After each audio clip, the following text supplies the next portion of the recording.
If you've been grinding Space Marine 2 and still struggling on higher difficulties, there's a good chance you're making one of these meta mistakes. I jumped into some absolute missions and I let my teammates do the work while I hung back and watched exactly how they played. After a couple hours of footage, these 3 common problems stood out. Let's break them down so you can avoid them and start dominating.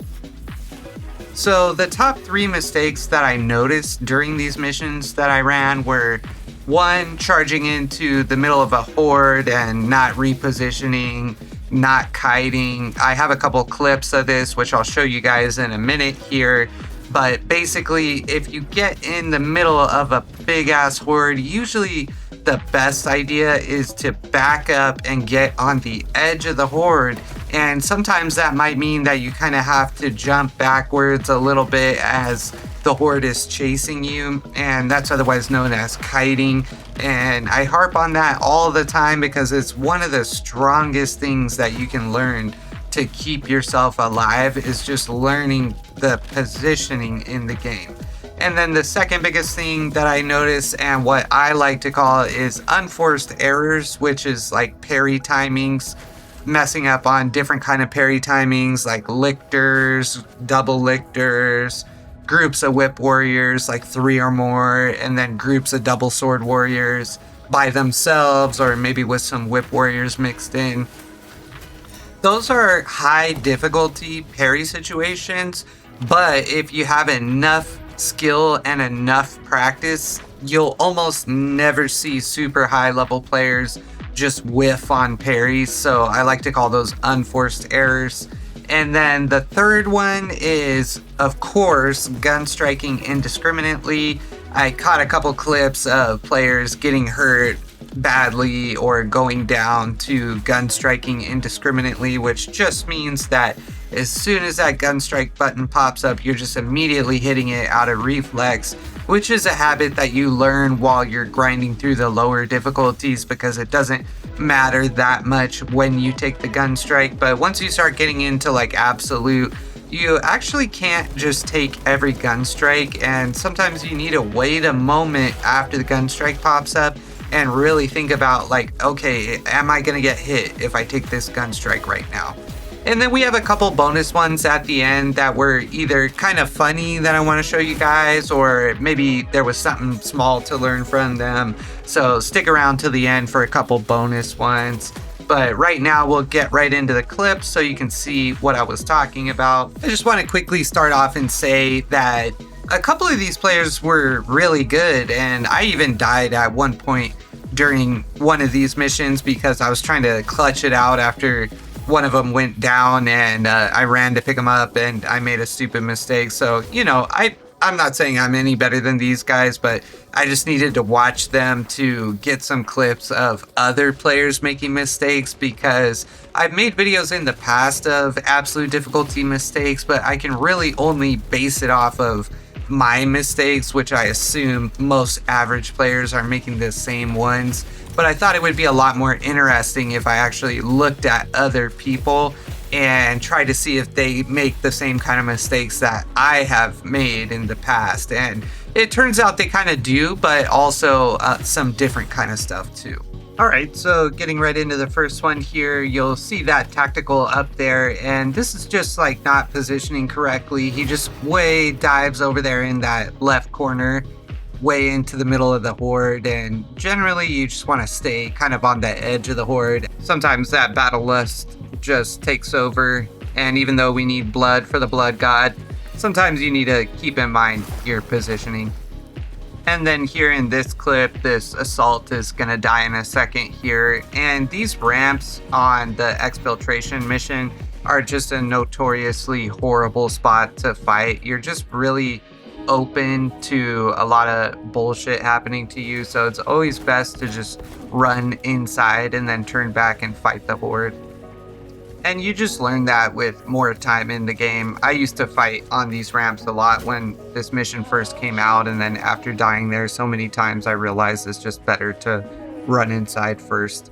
And here's our last example of positioning. So we're in here and a Carnifex spawns in, and we got a pretty decent wave coming at us too.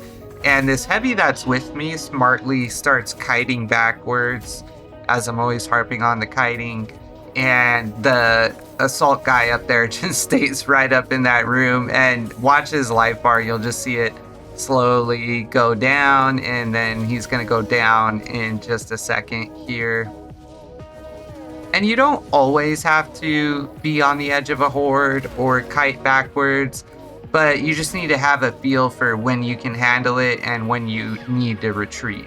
And this next clip here is an unforced error, so a little bit of a tough situation. He just has a sliver of health, the heavy, and then the whip warrior's attacking him.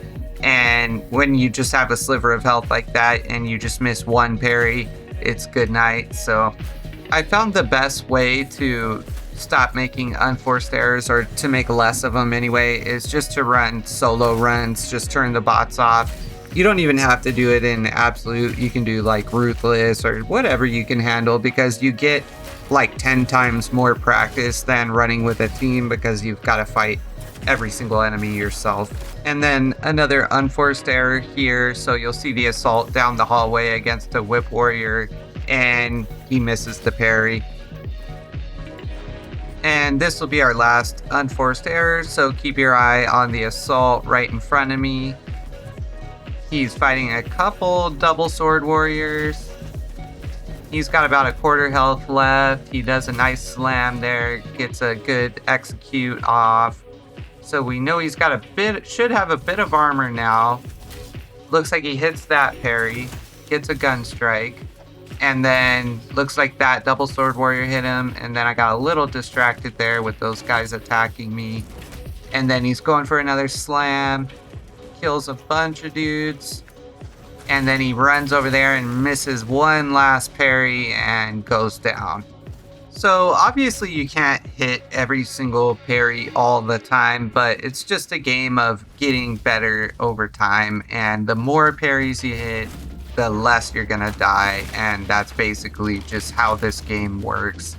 And some parries are more complicated than others. You might have 3 whip warriors simultaneously attacking you and have to hit like 5 quick parries in a row, or you might be getting jumped by triple lictors and have like a weird parry timing that you're not used to, but it's just all practice. But one thing you can actually do right now that you don't just have to practice over time is just don't be quite so aggressive. Sometimes I see players just trying to get that one last hit in when they really should actually be parrying. And if you have a more careful mindset, just always trying to keep in mind, don't take damage, you'll take less hits and it'll keep you alive longer.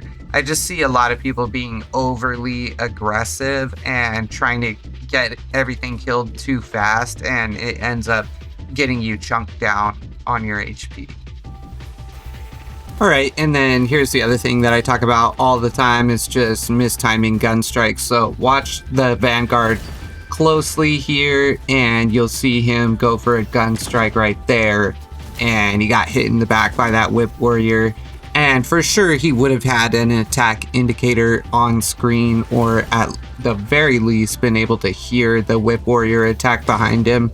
So he definitely should have not gone for that gun strike there. And then for this one, I've done this a lot of times, but just blowing yourself up with a Melta, just make sure you back up far enough when you set the Melta off. And here we have this tactical, just getting too tunnel visioned on taking that Biovore out, and he didn't dodge the sniper shot there, so don't tunnel vision. And then for our last bonus clip, just mistiming the Ravner pop out, which that happens to everybody, but always something good to watch out for. Fix these 3 mistakes and you'll be carrying your teams in no time. Let me know in the comments which one you see the most, or which one you tend to do the most. I've got more breakdowns coming in the future, so hit that sub button if you want to see more. Have a good one.